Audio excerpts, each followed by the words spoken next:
Sahabat INN Indonesia, kalau di Korea ada namanya drama Korea, kalau di Indonesia ada namanya drama ijazah palsu. Saya mencurigai drama ijazah palsu di Indonesia ini akan berjilid-jilid. Dan bahkan saya memperkirakan drama ini akan sampai pada 25 tahun yang akan datang. Ini ibarat film, sebenarnya sudah bisa ditebak endingnya bagaimana. Tetapi karena aktor utamanya yaitu Bapak Joko Widodo, yang sedari dulu tidak mau menunjukkan ijazahnya di depan umum, hingga hari ini pun menjadi drama ijazah palsu yang berjilid-jilid. Apa yang melatar belakangi saya meyakini bahwa drama ijazah palsu di Indonesia ini akan sampai pada 25 tahun yang akan datang. Alasannya adalah dari pihak Roy Suryo dan Rismond, serta Said Didu dan kawan-kawan yang lain, telah meyakini bahwa ijazah Pak Jokowi ini adalah ijazah palsu. Bahkan Roy Suryo telah mengatakan bahwa ijazah Pak Jokowi 99,9% itu adalah palsu. Artinya, keyakinannya hanya menyisahkan 1% saja kalau ijazah Pak Jokowi itu asli.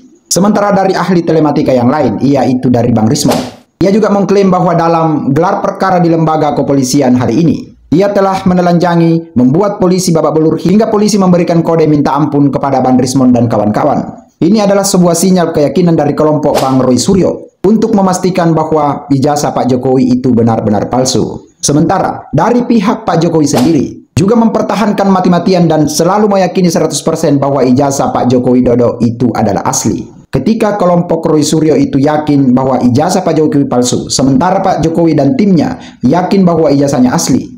Namun yang jadi masalah kemudian yang akan membuat drama ini akan berjilid-jilid.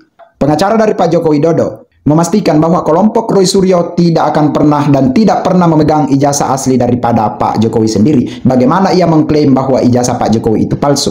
Itulah sebabnya, selama Pak Jokowi tidak mau terus terang dan terang benderang menunjukkan ke media, seperti saat ia gelar perkara tadi, kata Bang Rismond dalam videonya, ia pun kecewa karena Pak Jokowi dan pihak UGM tidak mau datang memberikan klarifikasi langsung. Mengapa Pak Jokowi sendiri tidak datang di dalam gelar perkara ini secara gentleman? Untuk itulah, sepanjang masa pihak Pak Jokowi tidak mau memperlihatkan aslinya, dan juga Roy Suryo selalu meminta untuk ditampilkan, maka inilah pastinya akan membuat berjilid-jilid hingga 25 tahun ke depan, atau sama dengan mengganti presiden 5 kali. Lalu jika ada yang bertanya bagaimana dengan kepolisian, karena kepolisian sendiri punya alat yang namanya digital forensik yang bisa mendeteksi palsu apa asli. Lagi pula, masalah ini sudah diserahkan kepada pihak kepolisian. Ini juga bisa menjadi wacana dan bencana yang berkepanjangan. Mengapa? Karena dari pihak Roy Suryo yaitu Bang Rismond, sebagai ahli telematika dan ahli teknologi, yang ia mengklaim bahwa alat yang mereka punyai, Roy Suryo atau Bang Rismond dan kawan-kawan, termasuk alat yang namanya ELA, dan lain-lain sebagainya jauh lebih canggih untuk mendeteksi ijazah itu palsu apa asli daripada digital forensik dari kepolisian itu sendiri. Inilah semua yang akan membuat masyarakat semakin bingung dan pusing. Karena ketika sebagian masyarakat meyakini bahwa alat dan bukti daripada Roy Suryo dan kawan-kawan lebih lengkap dan lebih canggih daripada kepolisian, lalu suatu saat kepolisian memvonis atau memberikan keterangan yang resmi secara hukum menurut kepolisian bahwa ijazah dari Pak Jokowi itu benar-benar asli, juga kemungkinan besar masih akan jadi perdebatan hingga 25 tahun ke depan. Karena beberapa orang masih akan lebih mempercayai alat teknologi dan bukti yang dibawa oleh Bang Rismond, Roy Suryo dan kawan-kawan. Ketika ini terjadi, maka jadilah drama Korea menjadi drama ijazah palsu yang akan berkepanjangan dan berjilid-jilid hingga 25 tahun ke depan.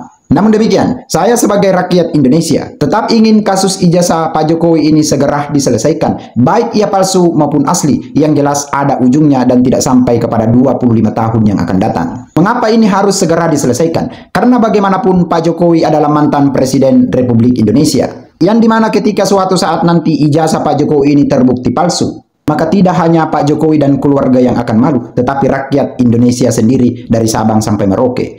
Dan juga sebaliknya, ketika ijazah Pak Jokowi ini ternyata asli, namun kemudian telah dibahas berjilid-jilid, hingga saat ini telah memasuki 2 tahun, dan akhirnya ternyata adalah asli, juga kita tetap akan malu-malu. Mengapa pemerintah dan rakyat Indonesia harus memperdebatkan sebuah ijazah hingga 2 tahun lamanya? Apakah permasalahan di Indonesia ini hanyalah ijazah palsu? Dan masih banyak hal-hal yang lain yang perlu diperbaiki demi kemajuan Indonesia. Bagaimana Indonesia memberantas korupsi, memperbaiki sistem pendidikan, mengatur program visi misi presiden dan wakil presiden saat ini, termasuk koperasi merah putih dan juga makan bergizi gratis, serta pembangunan infrastruktur dan ekonomi bisnis baik yang makro maupun yang mikro, baik yang BUMN maupun yang UMKM. I think that's all my video tonight. Success for you all and see you on top. Wassalamualaikum warahmatullahi wabarakatuh.